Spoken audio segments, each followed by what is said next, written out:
Bagaimana pendapat pernikahan beda agama dilihat dari dua sudut pandang berbeda, yaitu Islam dan Kristen. Ingin tahu seperti apa?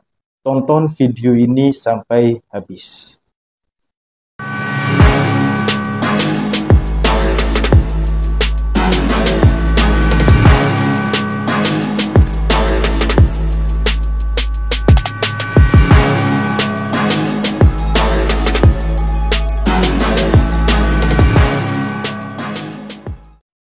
Bismillahirrahmanirrahim. Assalamualaikum warahmatullahi wabarakatuh.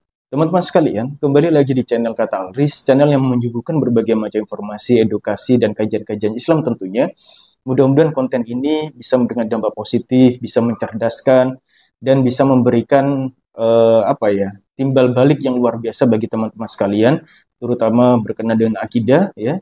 Dan doakan juga mudah-mudahan Al-Fakir bisa istiqomah untuk memberikan edukasi-edukasi yang seperti ini, ya, yang nilainya adalah bagaimana kita bisa terus berdakwah di jalan Allah melalui platform media sosial seperti ini, ya. Doakan Al-Fakir. Baik teman-teman sekalian, alhamdulillah.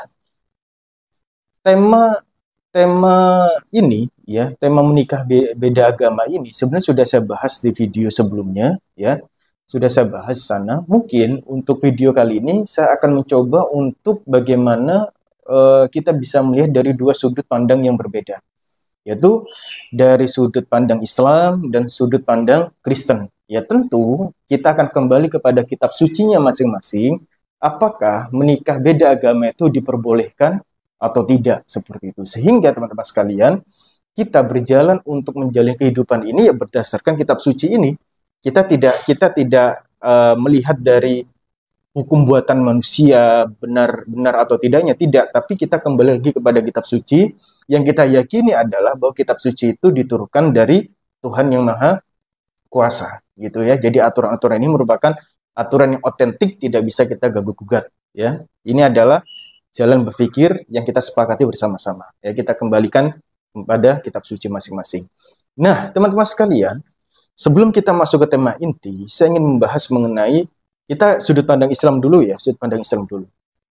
Di dalam pernikahan, di dalam Islam, itu ada satu tujuan, di mana tujuan ini diharapkan bagi setiap insan yang melakukan pernikahan, itu ada salah satu harapan. Apa itu harapannya? Yaitu menjadi keluarga yang sakinah, mawaddah, dan warahmah. Ya, ketika ini diimpikan, maka ada hal-hal yang harus kita kuatkan bersama-sama. Apa itu? Yaitu prinsip yang sama dan tujuan yang sama. Dari mana prinsip dan tujuan itu bersama? Yaitu kembali kepada agama yang sama, yaitu keimanan yang sama. Sehingga ketika bersama-sama untuk merajut mahligai rumah tangga, itu memiliki pedoman yang sama. Jadi ini punya pedoman, tidak seperti itu. Ya, sehingga tujuan sakinah, mawaddah, warahmah ini menjadi bagian penting untuk bisa melaksanakan mahligai rumah tangga yang dicita-citakan oleh kaum muslimin tentunya, ya. Nah, teman-teman sekalian, saya mencoba untuk membuat struktur paradigma dulu, ya. Yang pertama adalah tujuan menikah dalam sudut pandang Islam itu tadi, sakinah, mawaddah, dan warahmah. Kemudian bagaimana pandangan Islam tentang menikah berbeda agama, ya. Di dalam Quran surat Al-Baqarah ayat 221, di sana Allah berfirman yang artinya adalah, ya, hamba sahaya atau budak-budak yang mukmin atau mukminah itu jauh lebih baik, ya, daripada orang-orang musyrik, seperti itu. Artinya orang musyrik adalah orang-orang yang kafir, seperti itu, ya. Jadi ini merupakan salah satu tanda bagaimana orang-orang muslim itu diwajibkan untuk apa sih? Untuk menikah dengan sesama Muslim, gitu. Dan ini menjadi aturan bahwa pernikahan berbeda agama itu menjadi hal yang haram, ya, haram. Ini menjadikan aturan seperti itu, ya. Loh, ini kan di Quran surat Al-Maidah ayat 5, di Quran surat Al-Maidah ayat 5 itu dijelaskan bahwa tidak apa-apa menikah dengan ahli kitab. Sebentar, ya. Kita akan membahas satu persatu dulu. Ya, yang pertama adalah bahwa dalam prinsip Islam itu adalah menikah berbeda agama itu dilarang. Ya, kemudian Quran surat Al-Maidah ayat 5 itu dijelaskan bahwa memakan makanan dari ahli kitab itu diperbolehkan, kemudian menikah dengan ahli kitab itu diperbolehkan, seperti itu. Nah, pertanyaannya adalah satu, kita harus tahu asbabun nuzul dari Quran Surat Al-Maidah ayat 5, itu kejadian seperti apa.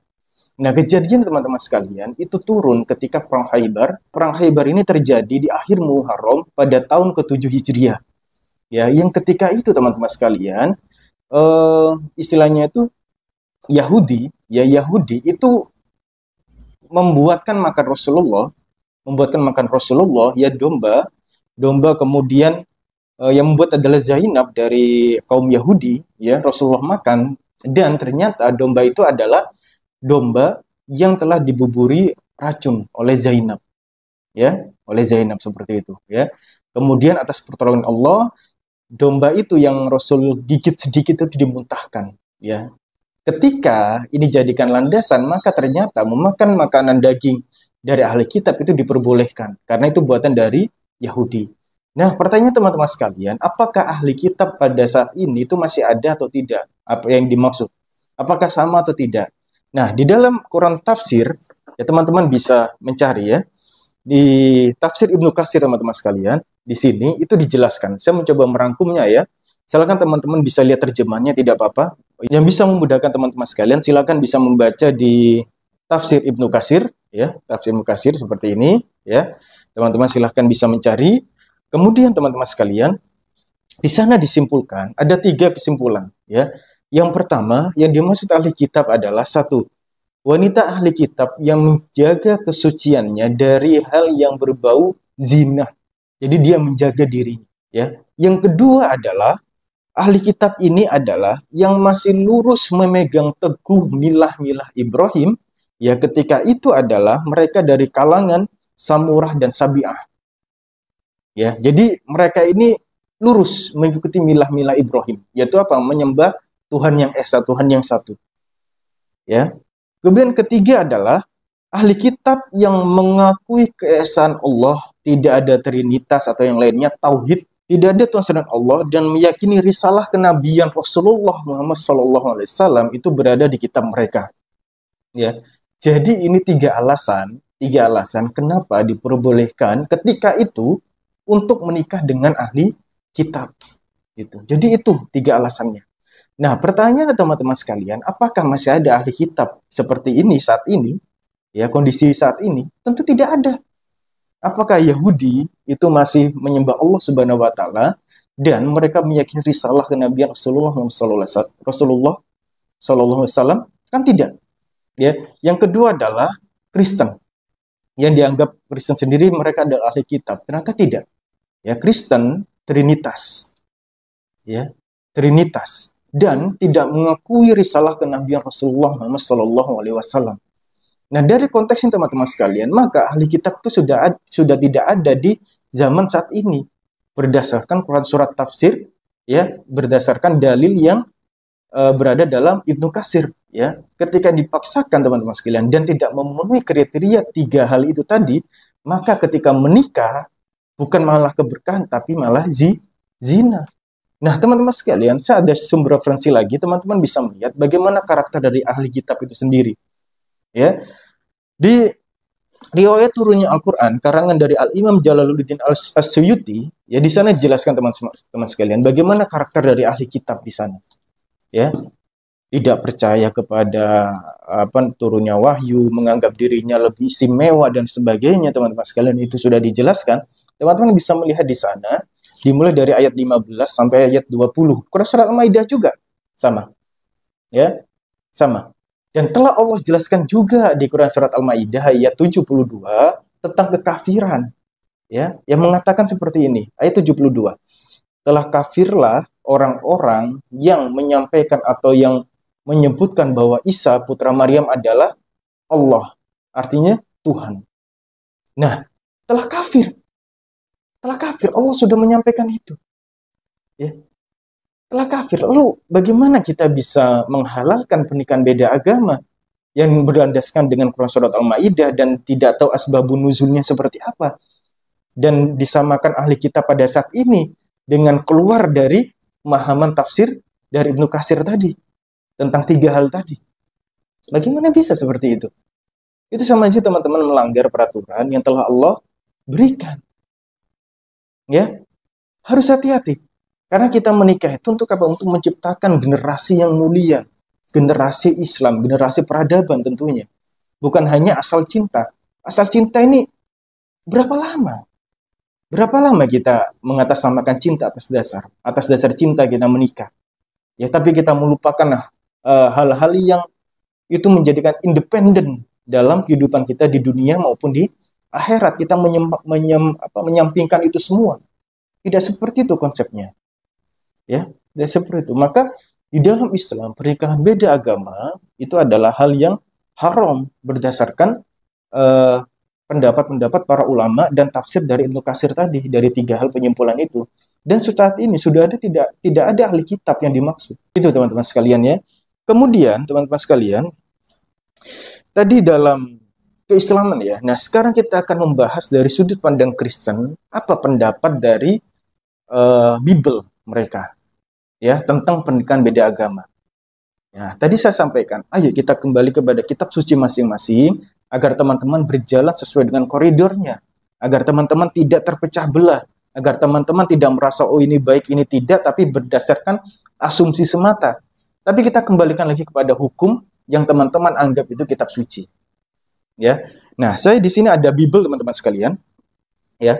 Teman-teman silakan baca di 1 Korintus ya, pasal 7 dimulai dari ayat 13 sampai ayat 16. Ya, saya bacakan di sini, saya akan bacakan pelan-pelan bagaimana di Bible pun teman-teman sekalian itu dilarang untuk menikah berbeda agama. Harus pasangan satunya masuk ke agama Kristen, jika tidak dia tidak dikuduskan. Saya akan bacakan dimulai dari ayat 13 ya. Ayat 13-nya, dan kalau ada seorang istri bersuamikan seorang yang tidak beriman dan laki-laki itu mau hidup bersama-sama dengan dia, janganlah dia menceraikan laki-laki itu. Karena suami yang tidak beriman itu dikuduskan oleh istrinya, dan istri yang tidak beriman itu dikuduskan oleh suaminya. Andai kata tidak demikian, niscaya anak-anakmu adalah anak cemar. Tetapi sekarang mereka adalah anak-anak kudus, ya. Jadi anak, meskipun dia punya anak, itu tidak direstuin, tidak diakui anaknya karena berbeda agama. Ya, kemudian ayat 15.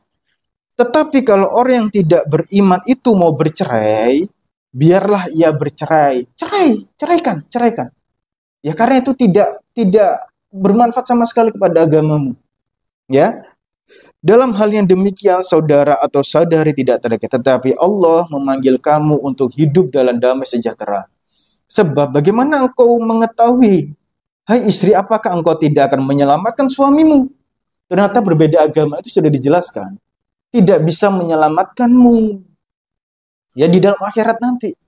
Justru itu akan membuat kamu bangkrut atau sengsara ketika di akhirat, di hari penghakiman nanti.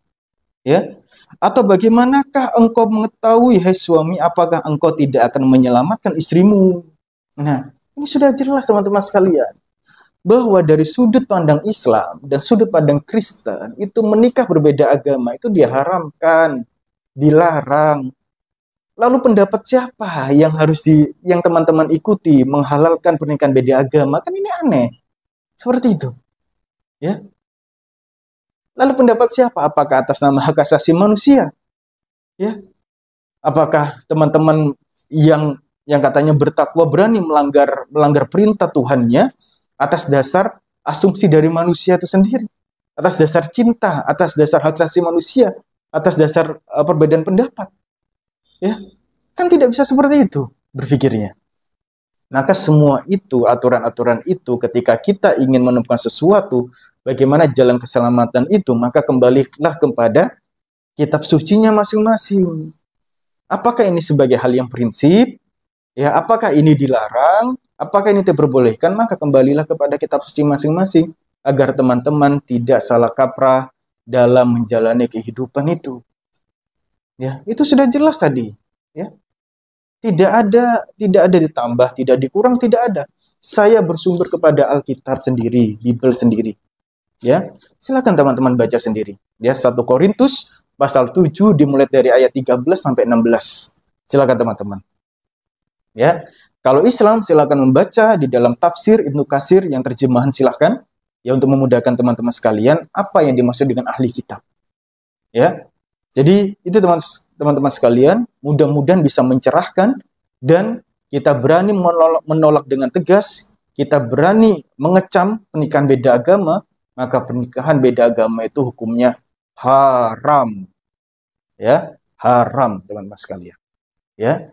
Karena kita merindukan dengan tujuan kita secara pandangan Islam adalah kita merindukan pernikahan yang sakinah, mawaddah, warahmah. Jadi insya Allah itu teman-teman sekalian, jangan lupa like, share, subscribe, dan nyalakan loncengnya agar teman-teman tidak ketinggalan informasi-informasi selanjutnya dari Kata Al-Ris. Terima kasih. Saya akhiri. Ihdinas siratal mustaqim. Wassalamualaikum warahmatullahi wabarakatuh.